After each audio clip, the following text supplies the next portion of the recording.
time to get going.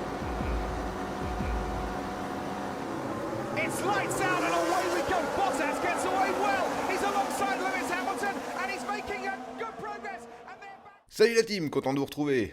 Bon, hein, ça caille aujourd'hui, ici il neige. Alors je sais pas chez vous, mais ici il neige.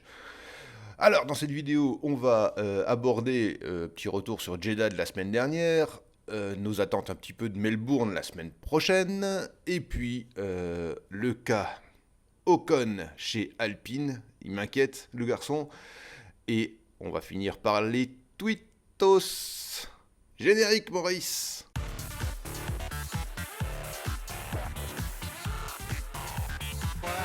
This is Lewis Hamilton. Not the way too badly, Bill, but Bottas comes on. Formula One. Alors, Jeddah la semaine dernière. Bon, heureusement c'est passé parce qu'il y a eu pas mal de polémiques, hein, vous les avez vues. Moi je trouvais même que des fois c'était schizophrénique, puisqu'il y en a qui disaient qu'ils ne voulaient pas voir le Grand Prix et qu'ensuite on les a vus sur les réseaux dire que le Grand Prix était génial. On fait quoi ? Vous voulez voir le Grand Prix, vous le regardez. Vous voulez pas voir, vous le regardez pas. Moi, personnellement, de ce côté-là, étant fan de F1, je regarde. Ce n'est pas à moi de décider ou de dire si les pilotes doivent rouler ou pas. C'est leur problème, c'est leur sauce, c'est leur pognon. Moi, personnellement, j'ai regardé, j'ai adoré. C'était un très beau Grand Prix. Belle victoire de Max. Belle bataille avec la Féfé. Est-ce que ça va durer ? On va voir ça. Mais en tout cas, c'était un Grand Prix qui laissait entrevoir pas mal de petites choses sympas, de belles batailles, des belles vitesses de pointe. Voilà, on va voir ce qui va se passer par la suite. Et la suite, c'est la semaine prochaine, ce sera Melbourne. Enfin, il est de retour, j'adore ce circuit.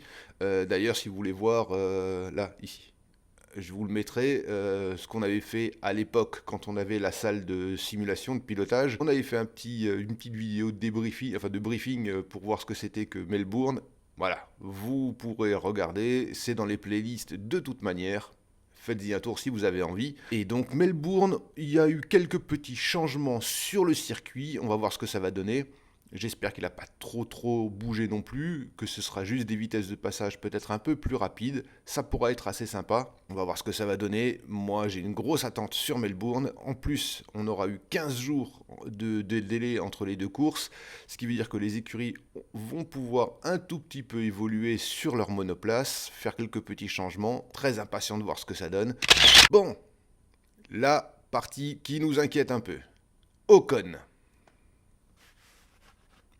Là, moi personnellement, je commence à avoir un peu peur. Pourquoi ? Vous l'avez tous vu à Jeddah, vous avez vu ça. Ocon qui a failli claquer, ou du moins qui a bien tassé Alonso quand Alonso voulait le dépasser. Là, je comprends absolument pas. Il y a deux choses qui me font tiquer. La première, c'est qu'on sait que Alpine était sur deux stratégies de pneus différentes. Pourquoi est-ce que vous vous bloquez l'un comme l'autre ? Vous êtes sur des stratégies différentes. Alpine, en tout cas, doit donner des consignes. Laissez passer. Vous ne jouez pas, pour l'instant, la tête de la course. Donc, il faut engranger le maximum de points. Arrêtez de vous batailler.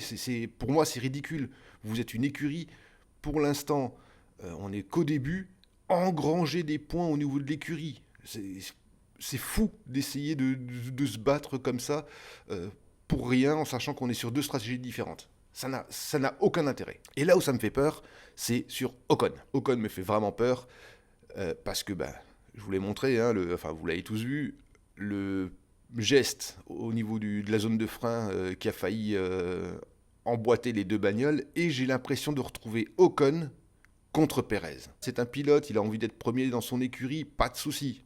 Deuxième course, calme, essaye de monter en puissance doucement. Si tu nous refais du Ocon version Pérez chez Racing Point, ça va finir comme du Ocon avec Pérez chez Racing Point, c'est-à-dire ça.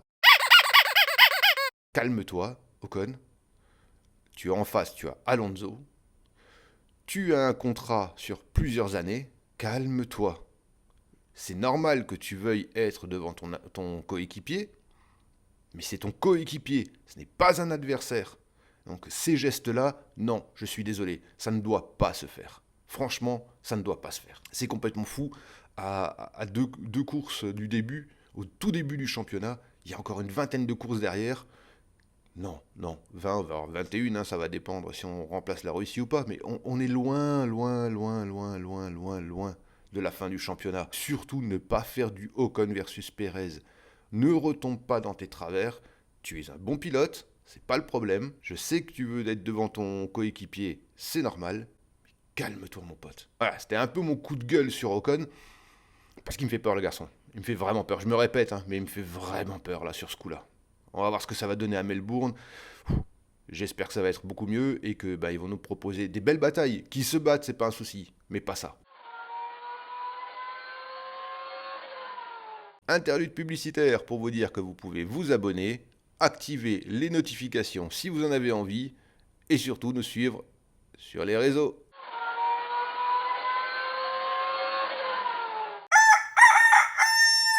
Et on va commencer par le premier tweet du Furet qui nous dit qu'un commissaire de course qui travaillait proche de Lewis Hamilton et d'autres pilotes aurait été viré sur le champ lors de la course de Jeddah.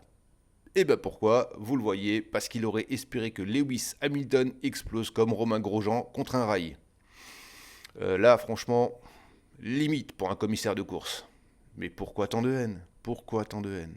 Et le tweet suivant du Furet qui nous rappelle que Ferrari dit que la FIA a encore favorisé Max Verstappen parce que l'épisode de la sortie des stands sous safety car n'est pas vraiment passé. Normal. On voit nettement que Sainz passe la ligne avec un aileron quasiment d'avance. Mais pas de décision contre Max. La polémique commence. Prochain tweet, c'est sur Mercedes qui nous dit qu'un nouvel aileron arrière devrait arriver pour Melbourne. On va voir si ils vont se rapprocher un peu du haut de la grille, on l'espère. Ce serait sympa de voir une course un peu plus intéressante. Mais on a aussi appris que normalement il y aurait même un nouveau fond plat. Beaucoup de changements pour Mercedes. Est-ce qu'ils vont trouver de la perf? On verra ça à Melbourne. Le tweet suivant, c'est Off Track qui nous dit que Sébastien Vettel sera bien de retour en Australie. Eh oui, le pilote Aston Martin se sent de nouveau bien. Est-ce que c'est une question de santé ou une question géopolitique? Et le tweet suivant, c'est plus off-track mais off-tracteur, qui nous dit que les médecins d'AlphaTauri confirment que Pierre Gasly est bien tombé malade à la fin du Grand Prix. Les médecins m'ont bien accompagné. D'après eux, j'ai les symptômes d'une diarrhée explosive. L'état du baquet en témoigne.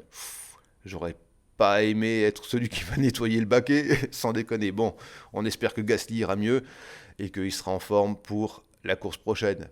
Et pour le tweet suivant, on va répondre à la question de GP Fan France. Quelle écurie vous surprend le plus depuis le début de la saison? Personnellement, c'est As. As, dernier l'année dernière, au 0 points, une calamité, une voiture déplorable. Et cette année, 5e. On sait qu'ils se sont énormément rapprochés de Ferrari. On avait fait ici une petite vidéo à ce sujet. C'était sûr, enfin pour nous en tout cas, on était persuadés qu'ils allaient remonter, mais franchement pas aussi haut. Je ne les voyais pas 5e au bout de 2 courses. Bravo As, vous avez fait un bon boulot, vous avez tenu. Psychologiquement, ça doit être très compliqué, enfin c'était très compliqué pour vous. Là, ça doit être un peu l'euphorie. Bravo, et puis j'espère que ça va tenir. Ça va être le plus compliqué, que ça tienne toute la saison. Mais avec Ferrari derrière vous, on peut s'attendre à ce que vous soyez bien placé, en tout cas pas dernier cette saison-là. Bravo à vous. Et donc, pour nous, c'est As. Voilà, cette vidéo est terminée. J'espère qu'elle vous aura plu. Merci de nous avoir suivis. Je vous dis donc à la semaine prochaine pour le débrief des essais Melbourne. Et en attendant, je vous dis, likez, partagez, commentez, faites ce que vous voulez et restez vivants. Ciao! It's time to get going. It's lights out and away we go. Bottas gets away well. He's alongside Lewis Hamilton and he's making a